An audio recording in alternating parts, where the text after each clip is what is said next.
జగ్గంపేట సాహితీ విద్యా సంస్థ వ్యవస్థాపకులు వర్మ ఆధ్వర్యంలో సంక్రాంతి సంబరాలు ఘనంగా జరిగాయి. విద్యార్థులు సాంప్రదాయ వస్త్రధారణలో అలంకరించుకొని వేడుకలలో పాల్గొన్నారు.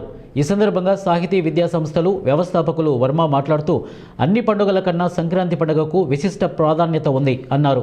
ఈ పండుగ రైతులను, ప్రకృతిని గౌరవించే పండుగ అని, భూమాతకు కృతజ్ఞత తెలిపే పండుగ అని, సూర్యునికి నమస్కరించుకునే పండుగ అని వారన్నారు.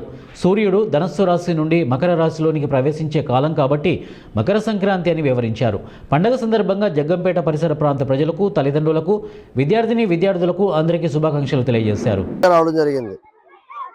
మా స్కూల్ ప్రారంభించి 25 సంవత్సరాలు పూర్తయింది. స్కూల్ ప్రారంభ సంవత్సరం నుంచి కూడా ప్రతి సంవత్సరం పిల్లల చేత సంక్రాంతి సంబరాలు జరపడం అనేది ఆనవాయితీగా పెట్టుకుంటున్నాం.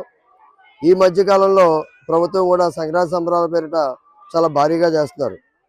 పిల్లలకి మన సాంప్రదాయాలన్నీ కూడా తెలియాలనే ఉద్దేశంతో సంక్రాంతి మొదలుకొని భోగి మంటలు, గొబ్బెమ్మలు, భోగిపళ్ళు వేయడంతో పాటు ఆ యొక్క ప్రాశస్త్యం, అదేవిధంగా కనుమ, ముక్కనుమ వివరాలు తెలియజేయడం, తర్వాత వచ్చే ఉగాది, ఇక్కడి నుంచి మొదలుకొని సంవత్సరంలో వచ్చే ప్రతి పండుగ గురించి వివరాలు పూర్తిగా పిల్లలకి అందుబాటులో ఉండాలి.